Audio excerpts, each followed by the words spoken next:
Hello everyone, स्वागत है आपका हमारे प्यारे से चैनल बहन्स पढ़ाई में। आज हम करेंगे अपनी पोयम फॉर एने ग्रिगरी। ठीक है, सबसे पहले इसके पोएट का नाम देख लेते हैं, विलियम बटलर येट्स। ठीक है, तो ये इसके पोएट का नाम है, अच्छे से याद कर लेना क्योंकि यही पूछा जाएगा। और अब हम शुरू करते हैं बिना किसी देरी के अपनी इस पोयम को।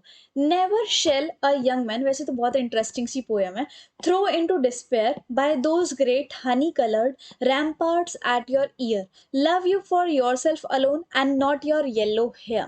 तो यहाँ पर पहले एक चीज बता दो, अगर तुम्हें किसी भी चीज में डाउट है ना तो मुझे इंस्टाग्राम पे फॉलो करके डीएम कर देना। और ये नोट्स चाहिए तो टेलीग्राम पे फॉलो कर लेना, वहाँ पे फ्री में डाउनलोड कर लेना। तो यहाँ पे जो वर्ड डिस्पेयर लिखा हुआ है ना फर्स्ट स्टैंजा में, इसका मतलब होता है सैडनेस, दुखी होना।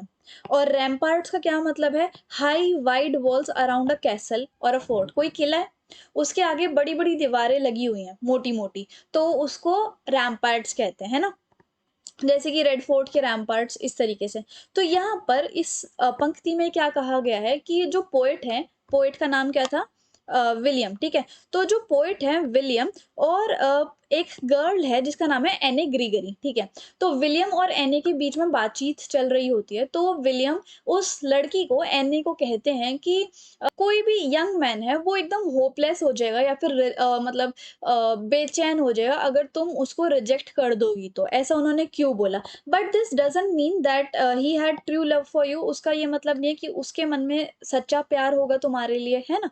तो ऐसा जरूरी भी नहीं है। तो it is because you have beautiful hair, क्योंकि तुम्हारे सुंदर बाल हैं, तो इस वजह से क्या पता वो तुम्हारी सुंदरता से अट्रैक्ट होकर तुम्हें प्यार करता हो, सिर्फ सुंदरता से। उसने तुम्हारे अंदर को, जो तुम्हारा इनर मन है, या फिर सिर्फ सुंदरता से, आउटर अपीयरेंस से वो सिर्फ अट्रैक्ट होके तुम्हारे प्यार में पड़ गया हो। तुम्हें अंदर से नहीं जानना कि तुम अंदर से कैसे हो, क्या सोचते हो, कैसे तुम्हारा नेचर है।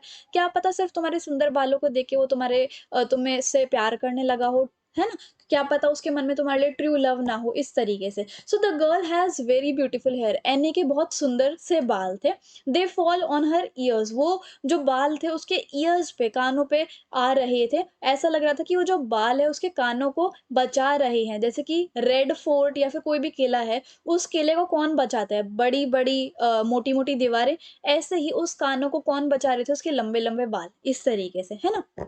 यहाँ पर पोइट जो हैं वो रियलिटी को पॉइंट आउट करते हैं कि बहुत सारे लोग, स्पेशली जो यंग जनरेशन होती है, वो अपने अपोजिट जेंडर को लाइक करने लग जाते हैं सिर्फ उनकी आउटर अपीयरेंस से। कोई भी उनकी इनर ब्यूटी को नहीं देखता कि वो इंसान अंदर से कैसा है। ठीक है, तो ये रियलिटी को पॉइंट आउट कर रहे हैं यहाँ पर पोइट। अब लिटरेरी डिवाइस देखो, राइमिंग स्कीम है ABCBDB। ओके, मेटाफर देखो, honey coloured ramparts at your ear. यहाँ पर जो एने के बाल हैं उसको रैम्पैट की तरह कंपेयर किया गया है। जब भी कंपैरिजन होता है तो मेटाफर आता है ना?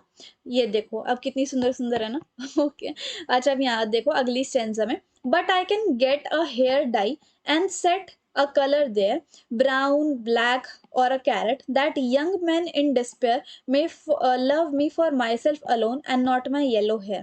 तो यहाँ पर एने जो है विलियम यानी कि पोएट की बातों का रिप्लाई करते हुए कहती है कि उसके पास एक अच्छा सा सोल्यूशन है इस चीज के लिए, इस प्रॉब्लम के लिए।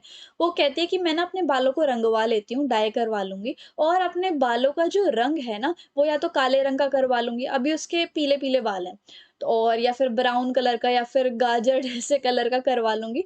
तो शायद there this will no longer make her look, और अगर मैं अपने बाल रंगवा भी लूंगी तब भी मैं, ऐसा नहीं है कि मैं कम सुंदर दिखने लग जाऊंगी या फिर कम अट्रैक्टिव लगने लग जाऊंगी। लेकिन ऐसा हो सकता है कि क्या पता इस कारण से वो जो यंग मैन है वो उसकी इनर ब्यूटी के लिए उसको चाहे, ना कि उसके बाहर की सुंदरता को देख के। ठीक है, तो उसके पास एक सॉल्यूशन था। लिटरेरी डिवाइस देखो, राइमिंग स्कीम वही फॉलो हो रही है, ABCBDB।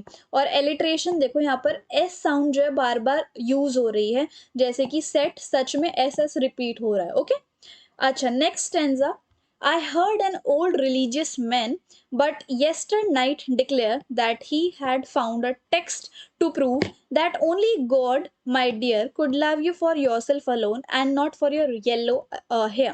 तो yesternight मतलब होता है पिछली रात को।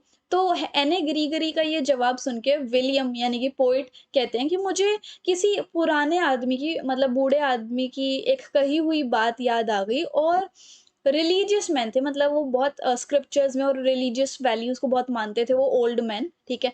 और उन्होंने एक फैक्ट को प्रूव किया है उस टेक्स्ट के जरिए, मतलब लिखावट के जरिए। और वो लिखावट कहाँ पे लिखी हुई थी? रिलीजियस बुक में, ठीक है। रिलीजियस बुक में अच्छी अच्छी बातें लिखी हुई होती हैं, और उस बातों को रिलीजियस मैन ने बताया था पोएट को, है ना। तो कहते हैं कि सिर्फ जो भगवान होते हैं वो हम जैसे भी हैं, चाहे इनर साइड या आउटसाइड, सिर्फ भगवान हमें सच्चा प्यार करते हैं, ट्रू लव करते हैं। इस ये मैटर नहीं करता कि हम कैसे दिख रहे हैं, कैसे नहीं। हमारी इनर ब्यूटी से हमारे गॉड हमें लव करते हैं, और गॉड ही सिर्फ ये चीज़ कर सकते हैं कि वो सभी इंसानों को उनकी इनर ब्यूटीज़ के लिए प्यार करे। कोई इंसान ऐसा नहीं होता, या फिर बहुत रेयर ऐसे इंसान होते हैं जो कि इनर ब्यूटी को कंसिडर करते हैं, बाहर की ब्यूटी को बहुत कम देखते हैं। तो इस तरीके से अब यहाँ पर लिटरेरी डिवाइस वही सेम राइमिंग स्कीम फॉलो हो रही है। एनाफोरा देखो, 2 लाइन में एक ही वर्ड यूज़ हो रहा है, दैट एंड दैट, ओके। और एलिट्रेशन देखो, he had your yellow. Alliteration क्या होता है कि यहाँ पर देखो एच एच यूज़ हो रहा है और वाई वाई यूज़ हो रहा है, तो इस तरीके से। फाइनली हमारी ये जो पोएम है एने ग्रीगरी वो खत्म होती है। कोई भी डाउट है आप इंस्टाग्राम पे फॉलो करके डीएम कर लेना। ये नोट्स चाहिए तो आप टेलीग्राम पे फॉलो कर लेना। तो अगर आपको मेरा पढ़ाने का तरीका अच्छा लगा और वीडियो भी अच्छी लगी, then what you have to do, please like, share, comment and subscribe the channel. Thank you so much.